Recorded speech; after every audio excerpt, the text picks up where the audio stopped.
एक एक करके इन्होंने पार्लियामेंट के सामने नाम रखे। मैं अपोजिशन में था तब मैंने कहा था कि हुकूमत ना हुई, ओलेक्स हुआ, हर चीज बेच दे। स्पीकर साहब, इस वक्त किसी इदारे की बेचने की बात नहीं हो रही, number one. Number two, Roosevelt के हवाले से एक फैसला हुआ है। फैसला यह हुआ है कि किस तरह वो खसारे में, किस तरह आप इसको बेहतरी के लिए इसको के रेवेन्यू का सबब बने, इसके लिए क्या होना चाहिए, प्राइवेटाइजेशन के पास गया। पॉलिसी बननी है, शफाफियत से होना है, पार्लियामेंट जिस तरह चाहता है उसी के मुताबिक होगा। किस तरह अपने दावा करके आप चले गए। फिर उसके बाद स्पीकर साहब, मैं 4-5 पॉइंट जो उठाए मैं उसकी तरफ आता हूं। नंबर वन, स्पीकर साहब, इन्होंने बड़ी जमहूरियत की भी बात की और सियासतदानों की बात की। तमाम यहां पे 342 जो अरकान असम्बली है, इलेक्टेड है। हम पॉलिटिकल वर्कर हैं स्पीकर साहब, हम यहां पे ग्रास रूट लेवल से यहां तक पहुंचे हैं। लेकिन इन्होंने जो शॉर्टकट के हवाले से बात की स्पीकर साहब, मैं जिस सियासतदान को पाकिस्तान में जानता हूं जो शॉर्टकट से आया कि जनरल जिलानी और जनरल जियाउल-हक की कोख से उसकी सियासत ने जन्म लिया। पहले क्रिकेट सीखनी थी, जिमखाना गए, अपने साथ अंपायर लेके गए। एक्टर बनाना था, रंगीला के पास भेजा, नाकाम हुआ कि एक्टर भी नहीं बन सकता। जिमखाना चला गया, क्रिकेटर नहीं बन सकता। फिर उसको हवाले कर दिया जनरल जिलानी के और जनरल जियाउल-हक के, और वहां से वो वजीर बना, सियासत का आगाज हुआ स्पीकर साहब। फिर यहां पे बात खत्म नहीं हुई, IJI बना और फिर उसके बाद उसको मेन स्ट्रीम पॉलिटिक्स में लाया गया। लेकिन सिर्फ ये पॉलिटिक्स नहीं थी, हमने वो मनाजिर भी देखे, हमने वो फोन कॉल भी सुने कि जस्टिस कयूम को फोन करके क्या कहा जाता है कि किसको अंदर कर दो, किसको फारिग कर दो, किसका क्या करो। तो स्पीकर साहब, ये इनकी सियासत थी। बल्कि ये तो छोड़े माजी की बात है, अभी शहबाज शरीफ के हवाले से क्या बात चल रही थी स्पीकर साहब, कि मुझे तो किसी ने कहा था कि आपको कोई ओहदा दे देंगे, इसलिए शहबाज शरीफ साहब तशरीफ लाए हैं। वो तो हमेशा से शॉर्टकट के इंतजार में होते हैं स्पीकर साहब, ये होते हैं गैर जमहूरी रवैये, ये होते हैं शॉर्टकट से पॉलिटिक्स का आगाज करना, ये होता है अवाम के ऊपर एतमाद ना करना। और अवाम के ऊपर एतमाद ये होती है कि 1996 में पार्टी बनती है, वजारत की और वजारत उज़्मा की अवर होती है, कहते हैं कि किसी के कहने पे नहीं, अवाम फैसला करेंगे और मुल्क का वज़ीर आज़म बन जाते हैं स्पीकर साहब। ये है स्ट्रगल, ये है सियासी जदोजहद स्पीकर साहब। किसी से उंगली से पकड़ के सियासत में लेके आया, वजीर बनाया, फाइनेंस मिनिस्टर, फिर उसके बाद वज़ारत उज़्मा की कुर्सी दे दी, और अभी भी छोटा भाई जो है वो इसी इंतजार में है कि किसी ने मेरे साथ कमिटमेंट की थी। स्पीकर साहब, ये बात, दूसरी बात की। तीसरी बात स्पीकर साहब, जो पॉइंट्स उठाए हैं मैं उससे हटकर बिल्कुल नहीं जाऊंगा। मैं अपने दोस्तों को, अपने पुलिस को ये बावर कराता हूं, लेकिन उसी अंदाज से बात सुनो, और जो आपने नारा लगाया था उसका भी मैं आपको जवाब दूंगा। स्पीकर साहब, फिर आते हैं कि इन्होंने बात की मुख्तलिफ माफियाज के ऊपर, चीजों के ऊपर। स्पीकर साहब, क्या बुराई है इसमें कि अगर कहीं पे पाकिस्तान के अंदर खामियां, कोताहियां, इदारों के अंदर नुकसानात, खसारे, ये तमाम चीजें स्पीकर साहब आपको नजर आती है, और उसके ऊपर आप एक इंक्वायरी कराते हैं। सबसे पहले अपोजिशन शुगर का बड़ा शोर मचाया, शुगर माफिया का अभी भी जिक्र किया, आटे के हवाले से बड़ा शोर मचाया, उसके हवाले से पहले भी बात की थी। स्पीकर साहब, 3 नुकात में आपके सामने पेश करता हूं कि जब प्राइम मिनिस्टर इमरान खान ने कहा कि चीनी इनके दौर में 140 रुपए तक चली गई थी, स्पीकर साहब अभी तो 80-85 रुपए के ऊपर बात हो रही थी, और यहां पे इंक्वायरी कराने का हुक्म दिया। क्या 140 रुपए तक जब पहुंची थी आपने इंक्वायरी कराई? नहीं कराई स्पीकर साहब, इसलिए कि आपके भी खुद शुगर मिलते, इमरान खान का कोई शुगर मिल नहीं है स्पीकर साहब। फिर इन्होंने जब इंक्वायरी का हुक्म दिया स्पीकर साहब, मैं वही बात कर रहा हूं कि जो सवाल उठाए गए मैं उससे हटकर नहीं जाऊंगा। स्पीकर साहब, इंक्वायरी का हुक्म हुआ, यही साहब थे, यही लोग थे, इन्होंने क्या कहा कि इंक्वायरी नहीं होगी, इंक्वायरी हो गई। फिर कहते कि रिपोर्ट नहीं आएगी, रिपोर्ट आएगी, आ गई। फिर कहते फॉरेंसिक नहीं होगा, फॉरेंसिक भी हो गया। कहते कि एक्शन नहीं लिया जाएगा, इंक्वायरी शुरू हुई। आजकल कहते कि कीमतें नीचे नहीं आ रही, वो भी आ जाएगी। तो स्पीकर साहब, ये तो हुआ। फिर उसके बाद इन्होंने जो काबीना के अंदर स्पीकर साहब इन्होंने जिक्र किया कि कल जो असासे डिक्लेयर किए गए और शहरियत का जिक्र किया। स्पीकर साहब, पहले तो मैं इस हाउस को बताऊं, मुझसे यहां पे सीनियर पार्लियामेंटेरियन भी है, मुझसे ज्यादा एक्सपीरियंस भी रखते हैं। स्पीकर साहब, पाकिस्तान के अंदर एडवाइजर और मुआविन खुसूसी के ऊपर असासी डिक्लेयर करने का कोई कानून मौजूद नहीं था, पहले नहीं हुआ। ये इमरान खान का 2011 में जब अपने पार्टी के कोर कमेटी और सेंट्रल एग्जीक्यूटिव कमेटी को कहा कि कौम के सामने अपने असासी रख के, वही इमरान खान का विजन इंप्लीमेंट हुआ कि मुल्क की तारीख में पहली दफा एडवाइजर और मुआविन खुसूसी के असासी डिक्लेयर किए गए। स्पीकर साहब, दूसरी बात, इन्होंने बात की कि कोई बाहर से आया हुआ है। स्पीकर साहब, मुझे दुख उनका नहीं है कि कोई बाहर से आया, सबको पता था कि बाहर था, वहां पे नेशनलिटी होल्डर था और यहां पे पाकिस्तान आके अब काम करना चाहते हैं। दुख सबसे बड़ा मुझे क्या है स्पीकर साहब कि ये बंदा खुद वजीर खारजा, खुद वहां पे बिन पानी और बिजली का वजीर और इकामा रखा हुआ था, हफ्ते में 5 दिन नौकरी कर रहा था किसी और मुल्क के लिए। स्पीकर साहब, कि मुल्क का वजीर खारजा होते हुए आप किसी और मुल्क का इकामा भी रख के 15-20 लाख रुपए आपको माहवार भी मिले। बड़े यहाँ पे गैरत की बात हो रही थी, अभी बड़ा यहाँ पे लेक्चर दिया जा रहा था। लेक्चर तब दे कि आपने उस वक्त खुद क्या किया था। इनका दूसरा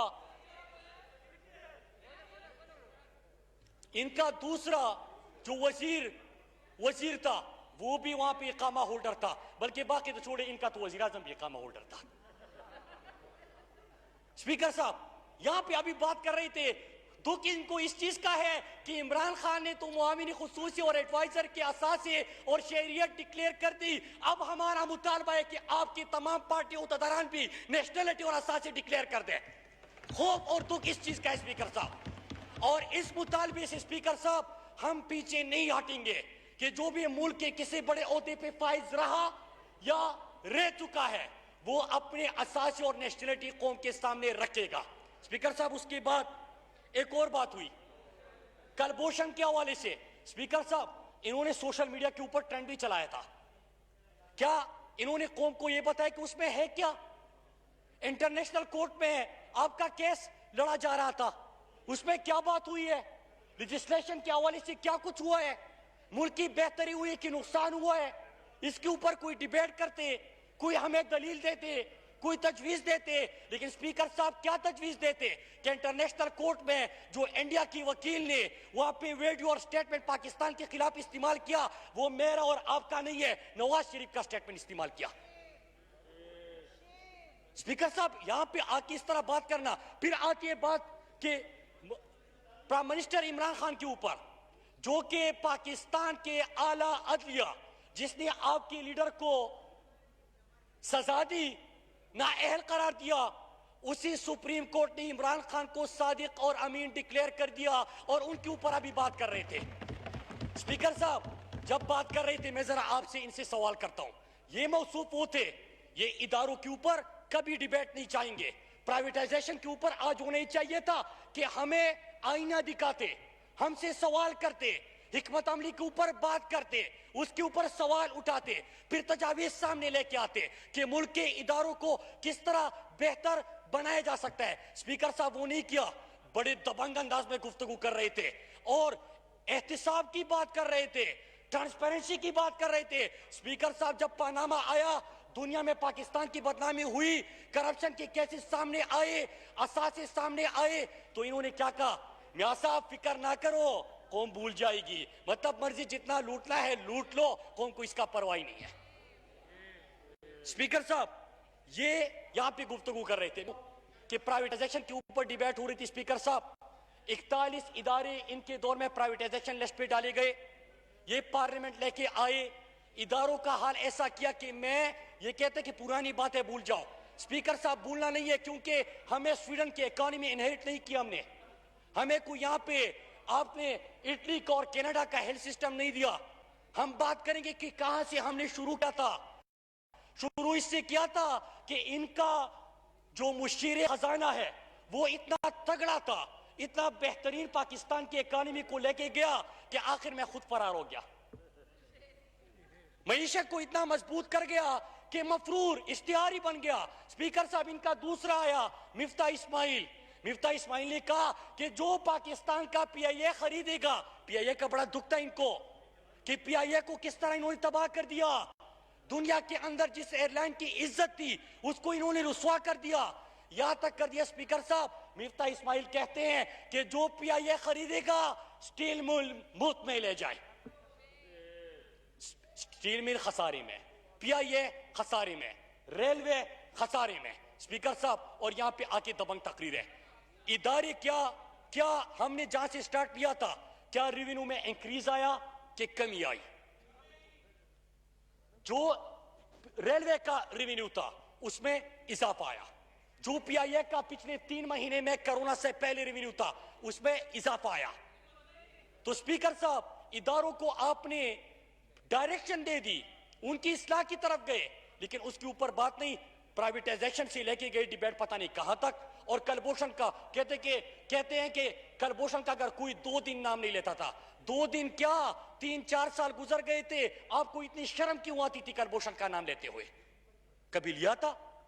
कभी आपने जो इंडिया पाकिस्तान के अंदर दहशतगर्दी की कार्रवाई करता था उसके ऊपर बात की? नहीं करते थे। मोदी को कभी नवासे की शादी पे बुलाया, कभी मरी में सदन दल को बुलाया, हमने सवाल उठाया, कहते कि जाती ताल्लुकात है, आपको इससे क्या? मुल्क इस तरह चलते हैं स्पीकर साहब।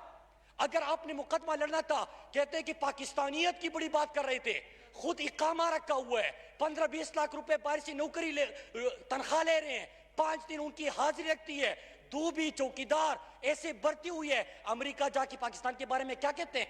कहते कि यहां पे इमरान खान के ऊपर फतवे, वहां पे जाके खुद लिबरल बन जाते हैं, कहते कि इमरान खान पक्का मुसलमान है। वहां पे कहते कि हम लिबरल है, इमरान खान का दीन की तरफ झुकाव है।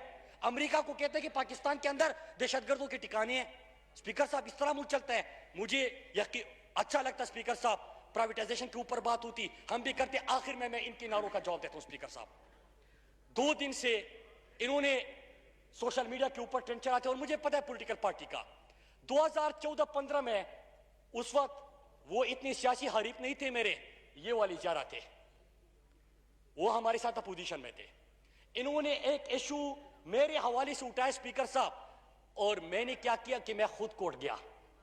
मैं कोर्ट गया था स्पीकर साहब, इन्होंने बात नहीं की, मैं कोर्ट गया। वहां पे जो खबर फैलाई गई थी वो 2014 की खबर फिर से 5 दिन से ये सोशल मीडिया पे चला रहे हैं। मैं आज भी पूरे कौम के सामने उस अंदाज से खड़ा हूं। ये साजिश हो सकती है, ये आपका तरीका वारदात हो सकता है किसी को खामोश करने का।